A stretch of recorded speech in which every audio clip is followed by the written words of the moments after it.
Prezadas irmãs e irmãos, o capítulo para a reflexão desta noite tem o título Estranha Moral. É o capítulo 23 do Evangelho segundo o Espiritismo. Estamos no mês de dezembro, quando se comemora o aniversário do nosso Mestre Jesus.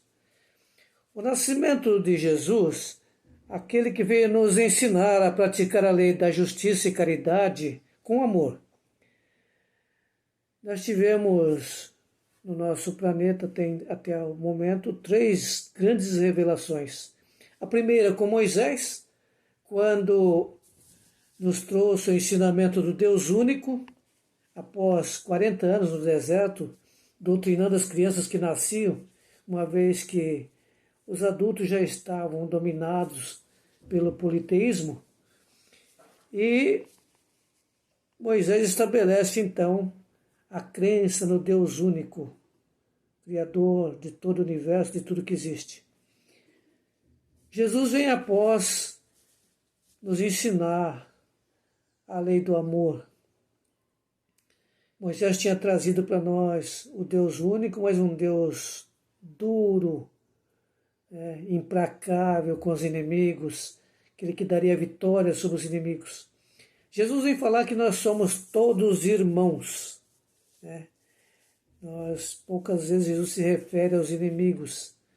Nós sabemos que aquele que nós consideramos inimigos, por vezes, são nossos irmãos ainda em estágio inferior, em aprendizado, como todos nós, em relação àqueles que estão diante de nós.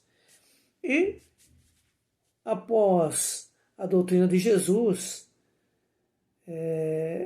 veio nos falar de amor, mas nós até hoje não compreendemos muito bem a lição, porque confundimos amor com paixão. Na nossa evolução, a princípio, éramos só sensações. As sensações, nas nossas idas e vindas, nas nossas diversas encarnações, conquistamos os instintos. E esses instintos sublimados nos leva ao amor. Amor que, para nós, a gente fala muito facilmente amor, mas na hora de praticá-lo não tem muita medida de como se processar isso, Jesus, na busca de trabalhadores para a sua tarefa, estabelecer a sua doutrina no planeta, a sua causa, ele usa algumas palavras, algumas expressões que até hoje não foram muito bem compreendidas.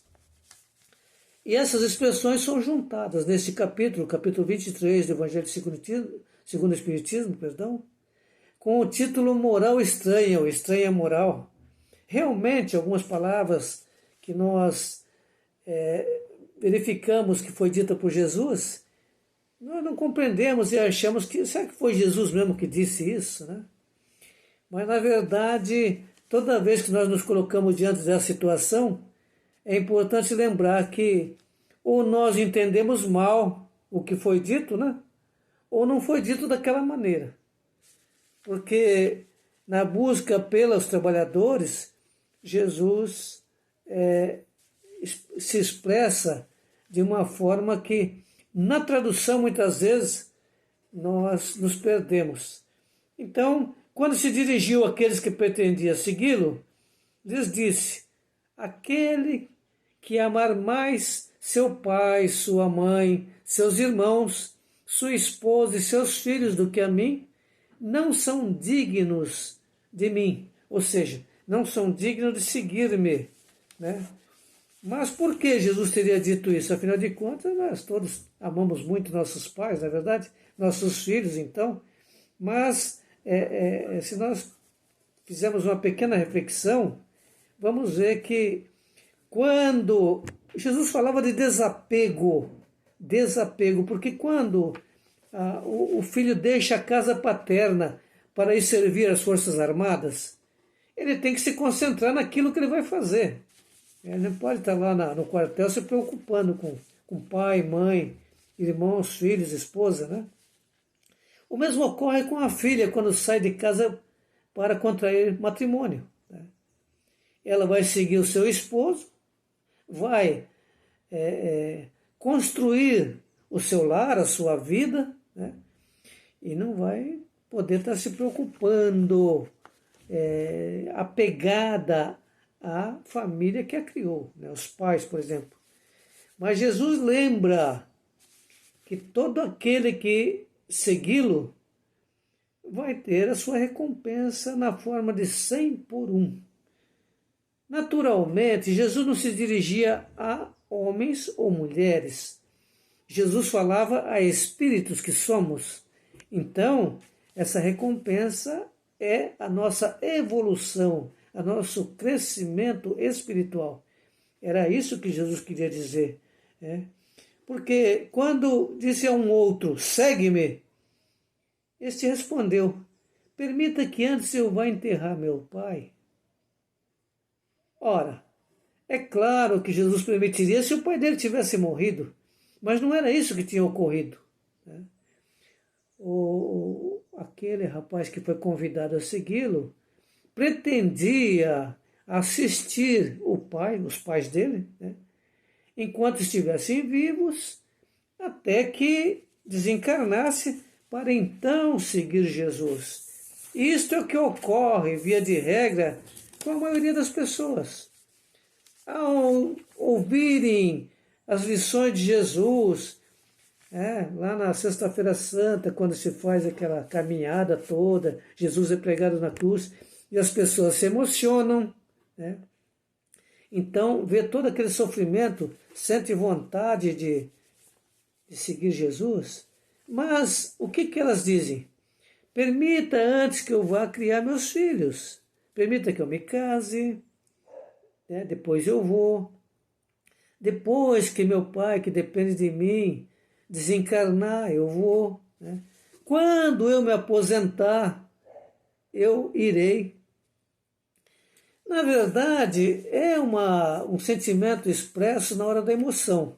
Entretanto, nós sabemos que, via de regra, quando a pessoa se aposenta, ele some, né? Ele não vai nem na igreja mais. Nem sempre, mas ocorre. Né? Quando as pessoas deixam de fazer aquilo que é o seu objetivo, inclusive, a gente vê as pessoas negociando com Deus, né? Permita que eu crie meu filho, veja meu filho crescer, permita que eu veja meu neto se formar primeiro. Na verdade, está protelando alguma coisa que sabe que tem que fazer. O Divaldo Franco, nas suas andanças aqui pelo Sudeste Sul, né? Ele vinha constantemente a São Paulo e uma senhora sempre o abordava dizendo, Divaldo, eu sei da sua tarefa gigantesca lá na Bahia, a Casa do Caminho, então eu pretendo ajudá-lo. E Divaldo dizia assim, venha minha irmã, nós precisamos de mãos para a tarefa, né? E no outro ano, quando Divaldo vinha a São Paulo novamente, ali em Santo André, que ele vinha anualmente, né? Fazer as palestras, novamente aquela irmã abordava, Divaldo, eu preciso ajudá-lo, eu tenho vontade de ajudá-lo, eu já estou me aposentando. Tudo bem, minha irmã, se aposentando você venha, né? Compor a nossa equipe. E assim os anos foram se passando, até que um dia Divaldo chegou novamente na casa espírita que ele visitava anualmente para fazer a palestra, e aquela irmã chegou para ele, né? Divaldo, eu preciso. Ele falou, não, minha irmã, você agora não está mais em condição de nos ajudar, você está precisando de ajuda, né? Então, isso é o que ocorre com a maior parte das pessoas, né? Sente aquele ímpeto, se emociona com as lições. Na nossa casa espírita mesmo, nós já vimos pessoas em lágrimas, né? Ai, agora sim, eu encontrei o ensinamento que eu procurava para a minha vida, né? Só que não volta mais. E a gente, às vezes, né, quando é conhecido, a gente faz uma visita para saber o que aconteceu. Não, é que eu estou com um problema aqui, um problema ali, e a gente já sabe o que ocorre. É a mesma coisa da pessoa que está com um maço de cigarro no bolso e fala assim, quando eu terminar de fumar esse maço, eu deixarei de fumar. Ora, não vai deixar de fumar nunca, porque quem quer deixar de fumar, pega o maço de cigarro e joga fora. Não fuma mais, né? Então, há um ensinamento na administração pública que se você quer que uma tarefa saia rapidamente, você deve dar para quem está mais ocupado. Por quê? Aquele que não está fazendo nada, se você der uma tarefa para ele, ele fica com raiva de você. Entendeu? Aquele que está ocupado, você dá uma tarefa para ele cumprir, ele vai fazer rapidamente para voltar às tarefas que ele tem que fazer. Entendeu? Então, na vida é assim. Quem quer fazer, faz. Quem não quer, arruma uma desculpa. Né? Então, por isso Jesus, sabendo disso, né, falava, olha, quem não está disposto a me seguir, não é digno da tarefa. Né? Isso serve para todos os casos da nossa vida. Né? Quem quer fazer, faz. Quem não quer, fica protelando, protelando, protelando, até que é surpreendido pelo desencarne, né? E nós não viemos esse planeta para fazer turismo, né? A gente quando vem para cá, nós nos comprometemos a fazer, a gente pede, porque tem aqueles filhos mal criados que falam assim, eu não pedi para nascer, né? Se ele soubesse, ele não só pediu como implorou, porque a fila do reencarne é grande. Mas aqui chegando, nós que viemos com uma tarefa, fazemos a metade, às vezes mal feita e voltamos. E por vezes vamos nos arrepender, né? Pedindo novas oportunidades. O Pai, que é perfeito, é justo, amoroso, né? Nos concede oportunidades, mas só que aquela que nós deixamos de fazer, nós vamos ter que vir como uma atribuição a mais. Né? Aí Jesus diz para nós, nessa lição, também não muito compreendida, né? Eu não vim trazer a paz, mas a espada. Ora, será que Jesus teria dito isso mesmo? Sim. Por quê? Eu não vim trazer a paz, eu vim trazer o fogo sobre a terra e quero que ele se espalhe, disse Jesus. Quando disse que não veio trazer a paz, é uma realidade. Por quê? Aquele que assume uma tarefa junto a Jesus, ele perde a paz. Essa paz dos mortos-vivos, a paz do mundo, ele perde. Porque quando nós não tínhamos uma religiosidade, quando a gente estava por aí, né, do jeito que vai, a gente é tranquilo. Mas hoje, quando a gente vê uma pessoa caída, será que teve um ataque? Será que está sofrendo? Será que precisa de alguma coisa? Então, nós passamos a incorporar o ensinamento do Mestre que diz, coloque-se no lugar do outro. Você gostaria que fizesse com você o que você fez? Você gostaria de, quando está enfermo, necessitado, o outro se omitisse em relação a você, como você se omitiu? E nós vamos nos arrepender, talvez, não tanto das coisas que fizemos equivocadamente, porque às vezes até numa palavra nós acabamos ofendendo uma pessoa, chateando, não é verdade? Mas, com certeza, vamos nos arrepender muito do bem que poderíamos ter feito. Estava ao nosso alcance e não fizemos. Isso com certeza vai pesar muito para nós. E aquele que nós poderíamos ter ajudado e não ajudamos. Né? Dependia de nós apenas uma palavra, um consolo. Então, realmente, aquele que pretende seguir Jesus perde a paz. Né? Porque começa a pensar no próximo como em si mesmo. Ele sabe que dói no outro ser vivo, como dói nele. Né? Passa a tratar melhor os animais, as pessoas, né? Porque sabe que o sofrimento não é desejado por ninguém. Quando disse que veio trazer o fogo, Jesus vim trazer o fogo e quero mais que ele se espalhe. De fato, ao pé da letra, aqueles que deram testemunho de Jesus pagaram com a própria encarnação na fogueira, na verdade. Desencarnaram como tantos, né? A gente podia citar Joana d'Arc, tantos que morreram na fogueira, né? Testemunharam a fé na fogueira. Mas Jesus não se referia ao nosso corpo físico. Esse ele sabia que é passageiro, né? Ele se referia a nós enquanto espírito, porque é necessário que o fogo se espalhe, o fogo do conhecimento. Né? É necessário que ele se espalhe. Jesus, eu tenho pressa. É o conhecimento contra a ignorância, não é verdade? E Jesus nos pedia, nos solicitava nesse momento que fôssemos diligentes, né? Salomão, quando com 12 anos Davi passou o reino a Salomão, e Deus, eles estavam desesperados, não sabiam o que fazer com aquele povo. Dizem que Deus lhe apareceu e disse: o que tu queres? E Salomão disse: sabedoria para governar este povo. A partir daquele momento, Salomão se tornou o homem mais sábio, mais rico e mais famoso do universo, então, até os nossos dias. Tornou-se um homem diligente, aquele que aprendeu a prevenir as coisas para evitar o mal.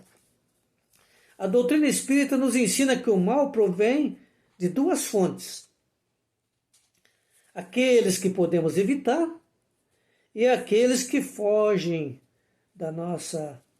Por mais que a gente faça, né? A gente vê pessoas que se esforçam e tal, mas as coisas acontecem para eles, né? Não é porque tem uma religião que o mal ocorre. Muito pelo contrário, às vezes até atrai, né? Por quê? Porque faz parte das nossas provas ou expiações, né? Então são duas as fontes. Aqueles que nós podemos evitar e que, segundo o Evangelho, segundo o Espiritismo, é a maioria.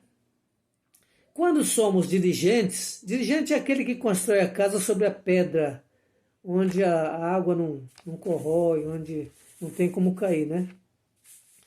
E existe o mal também, aquele que nós não podemos evitar.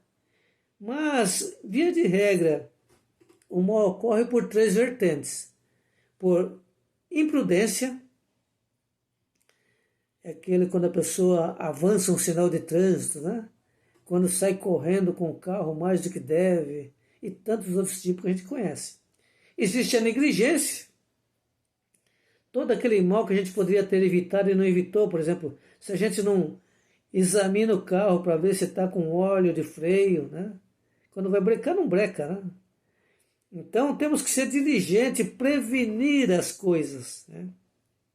Aquele funcionário que poderia chegar um pouquinho mais cedo, poderia estar à disposição um pouquinho mais, né? Não, ele cumpre rigorosamente, ou até nem rigorosamente, né? Chega um pouquinho atrasado, sai um pouquinho antes. O que ocorre quando tem um corte na empresa? É o primeiro que vai ser mandado embora. Enquanto que o diligente, aquele que cumpre seu dever direitinho, né? Ele certamente vai ter uma oportunidade a mais. Será o último a ser demitido. Mesmo na casa espírita, né? O que custa chegar um pouquinho mais cedo? Atender aquele que nunca veio, mas precisa saber como é que é, precisa de uma informação, né? Então, esse é o nosso dever. Estarmos atentos às necessidades do nosso próximo. Nós estamos nos aproximando de um ano novo. Tivemos este ano de 2020 um ano de aprendizado. Foi o ano de plantar para colher posteriormente. Mas a cada 100 anos ocorre um fato desse. Cada 100 anos tem uma situação para dar uma chacoalhada no povo para ver se a coisa vai, né? Então, que nesse ano que se avizinha, Jesus possa nos abençoar, no sentido de estarmos mais preparados a segui-lo. Segui-lo como? À disposição da tarefa. Se é necessário fazer uma faxina, né? Laborterapia, vamos fazer uma faxina. Se é necessário atender uma pessoa que está chegando pela primeira vez, vamos lá, né? Então, neste ano está sendo desculpado muitas coisas, né?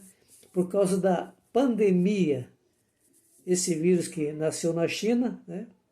Cresceu na Itália e se propagou nos Estados Unidos e virou político no Brasil, né? Mas tudo é aprendizado e tudo passa, né? Nós estamos aí após o Natal, com o espírito natalino, rogando ao Jesus, nosso Mestre, que nos abençoe, né? Vamos nesse instante, meus irmãos, juntos, fazermos um voto aqui de nos comprometermos com a tarefa, no sentido de servir. Essa é a proposta para nós. Jesus nos abençoe e nesse instante levamos o nosso pensamento ao Pai, nosso Criador, dando graças pelo dom da vida, pela oportunidade da tarefa. Pai de infinito amor e bondade, te damos graças pelo trabalho, pela nossa oportunidade de estarmos nesse planeta e te rogamos as bênçãos pelo novo ano que amanhece. Faz de nós instrumentos da tua fé. Permita que tenhamos bastante trabalho e dedicação e que assim, Pai, te rogamos por todos os nossos irmãos que estão ouvindo o Evangelho essa noite, pela nossa pátria, pelo nosso planeta. Que em breve possamos estar sendo vacinados, né, com a sua permissão, mas que possamos colher os ensinamentos deste ano, que para muitos foi de desespero, de tumulto, mas nós sabemos que nada ocorre sem a tua permissão. Que seja feita sobre nós, Pai, a tua vontade, e que assim seja.